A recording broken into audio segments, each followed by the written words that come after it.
Di sebuah desa kecil hiduplah seorang pria bernama Ridwan. Ia hidup hanya berdua bersama ibunya di rumah kecil yang sederhana.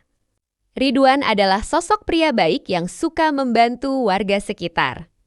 Kesehariannya ia sering mengajar ngaji di kampungnya. Ia bisa mengajar ngaji karena ia pernah menjadi santri di sebuah pesantren. Jadi ilmu yang ia dapat semasa mondok, ia ajarkan ke anak-anak tetangga sekitarnya untuk memenuhi kebutuhan keluarganya. Ia sering menjadi kuli bangunan atau pergi ke sawah jika ada yang menyuruh. Bulan demi bulan, tahun demi tahun dilalui dalam keadaan tenang dan damai dalam keadaan sejuknya desa.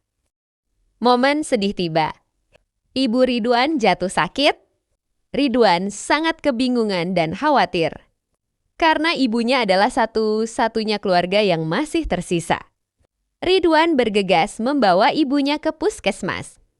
Setelah sampai puskesmas, Ibu Ridwan diperiksa. Hasil pemeriksaan Ibu Ridwan, sakitnya sudah lumayan parah. Puskesmas menyarankan untuk dibawa ke rumah sakit. Ibu Ridwan menolak ke rumah sakit karena tahu Ridwan tidak mempunyai uang untuk membawanya ke rumah sakit. Akhirnya mereka pulang dengan hanya membawa obat yang diberikan puskesmas. Di rumah, Ridwan merawat ibunya dengan baik. Sebulan berlalu. Ibu Ridwan menghembuskan napas terakhirnya. Ridwan sangat sedih dan sangat terpukul atas kepergian ibunya. Seminggu setelah kepergian ibunya, Ridwan melakukan aktivitas seperti biasa. Mengajar ngaji, kerja bangunan ke sawah, dan sebagainya.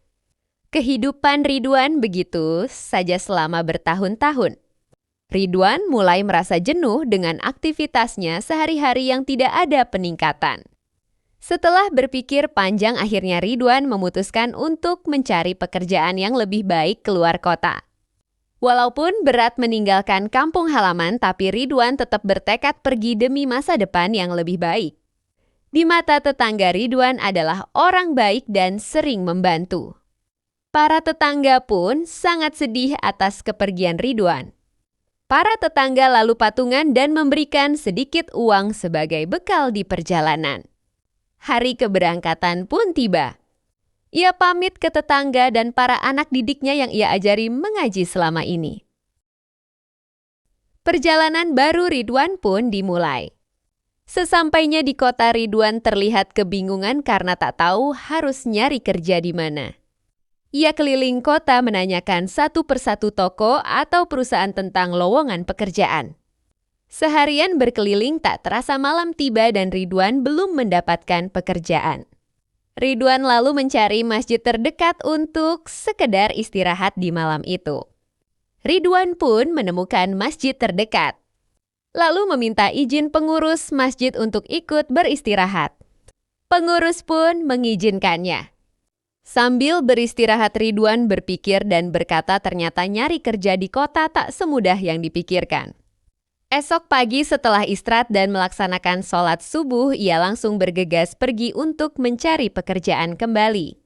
Sebelum pergi, pengurus masjid bilang, "Dek, kalau kamu masih belum dapat kerjaan, pulangnya ke sini lagi aja." Ridwan pun menjawab, "Baik Pak, terima kasih atas kebaikan Bapak." Seminggu berlalu. Ridwan masih belum mendapatkan pekerjaan. Tabungan dan uang bekal yang diberikan tetangga juga sudah habis. Dalam kebingungan, Ridwan berpikir, apakah aku pulang aja ke kampung? Malam itu juga Ridwan memutuskan untuk pulang ke kampung saja pada esok pagi. Pagi tiba. Ridwan bersiap-siap untuk pulang dan pamit ke pengurus masjid dan tak lupa mengucapkan, terima kasih karena sudah memberikan tempat istirahat baginya. Ridwan pergi meninggalkan masjid tersebut. Karena sudah tidak mempunyai uang, Ridwan memutuskan untuk berjalan kaki saja. Jaraknya sangat jauh, butuh 2 hari untuk bisa sampai ke kampung halamannya. Sormenyalan. Tampak kelelahan dan kelaparan sudah mulai terasa. Ridwan lalu beristirahat di bawah pohon jambu yang cukup besar. Tak lama sebuah jambu jatuh di hadapan Ridwan. Karena merasa lapar, Ridwan lalu memakannya. Setelah memakannya sampai habis, ia langsung tersadar bahwa jambu yang ia makan bukan jambu miliknya. Karena pohon jambu ini pasti ada yang punya. Ridwan merasa berdosa atas kesalahannya karena belum mendapat izin dari sang pemilik pohon untuk memakan jambu tersebut. Ridwan pun lalu menghentikan sementara perjalanan pulangnya. Ia akan mencari terlebih dahulu pemilik pohon jambu tersebut. Ridwan akan meminta maaf dan meminta keikhlasan si pemilik pohon tentang jambu yang sudah dimakan. Bertanya ke sana kemari tentang pemilik pohon tersebut. Dan akhirnya ada seorang pria tua yang memberitahunya tentang rumah pemilik pohon tersebut.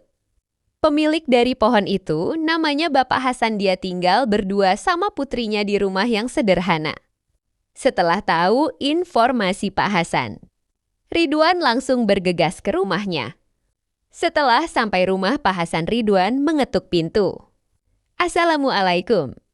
Pak Hasan langsung keluar. "Waalaikumsalam, ada apa, Dek?" Ridwan pun menjawab sambil menanyakan. "Gini Pak, apa benar pohon jambu yang di ujung jalan itu punya Bapak?" Pak Hasan menjawab, "Benar Dek, itu pohon saya, emang kenapa?" "Jadi gini Pak, saya tadi kelaparan, tidak sengaja ada buah jatuh di depan saya. Karena saya lapar, saya langsung memakannya. Jadi dengan kerendahan hati saya memohon maaf dan meminta keikhlasan Bapak untuk jamu yang sudah saya makan tadi." Pak Hasan tak langsung menjawab. Beliau lalu menyuruh Ridwan untuk masuk terlebih dahulu. "Masuk dulu Dek, kita ngobrolnya di dalam saja." Pak Hasan pun mengobrol dengan Ridwan di ruang tamu. Pak Hasan langsung berbicara. "Jadi gini Dek, saya akan ikhlaskan jamu tersebut tapi ada syaratnya." Ridwan langsung menjawab, "Apa syaratnya Pak?" "Syaratnya kamu harus menikahi anak saya." Mendengar pernyataan Pak Hasan, Ridwan langsung kaget. "Yang benar Pak." "Iya benar, apa kamu bersedia?" "Kalau tidak mau, saya tidak akan mengikhlaskan jambu tersebut." Dengan nada terpaksa Ridwan menyanggupi permintaan Pak Hasan. Karena Ridwan tidak mau memakan makanan yang tidak diikhlaskan pemiliknya. Pak Hasan lalu melanjutkan obrolannya. "Tapi anak saya buta tuli sama bisu. Apakah kamu masih mau?" Ridwan makin kebingungan dan tidak bisa menolak sama sekali. Ridwan pun berucap, "Iya Pak, saya tetap mau menikahi anak Bapak." Pak Hasan langsung berkata, "Ya sudah, besok kamu datang ke sini jam 9 pagi. Ridwan lalu menjawab, "Baik Pak, saya ke sini lagi besok." Setelah keluar dari rumah Pak Hasan, Ridwan lalu mencari masjid terdekat agar bisa menginap. Setelah menemukan masjid, Ridwan pun beristirahat. Esok pagi telah tiba, Ridwan bersiap-siap untuk ke rumah Pak Hasan lagi. Alangkah kagetnya Ridwan, di rumah Pak Hasan sudah ada penghulu dan beberapa tamu. Pak Hasan langsung memanggil Ridwan.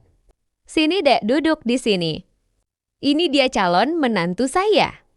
Wajah Ridwan berubah jadi merah karena menahan malu dan gugup. Lalu Ridwan menanyakan anaknya Pak Hasan, yakni calon istrinya. "Jadi dimana Pak calon istri saya?" Pak Hasan langsung memanggil anaknya. "Santi, sini nak, ini calon suamimu." Jadi nama anak Pak Hasan adalah Santi. Santi pun keluar. Alangkah kagetnya Ridwan dan langsung bertanya ke Pak Hasan. "Benar ini anak Bapak? Bukannya anak Bapak buta tuli sama bisu? Kok anak Bapak kaya sehat walafiat cantik lagi?" Pak Hasan pun menjawab, "Ya, anak saya buta karena semasa hidupnya tidak pernah melihat kemaksiatan. Anak saya tuli karena semasa hidupnya selalu mendengarkan lantunan ayat suci Al-Quran. Anak saya bisu karena mulutnya hanya berucap hal-hal baik. Jadi gimana Dek, apa kamu masih bersedia menikahi anak saya?" Ridwan langsung menjawab dengan lantang, "Iya Pak, saya bersedia menikahi anak Bapak."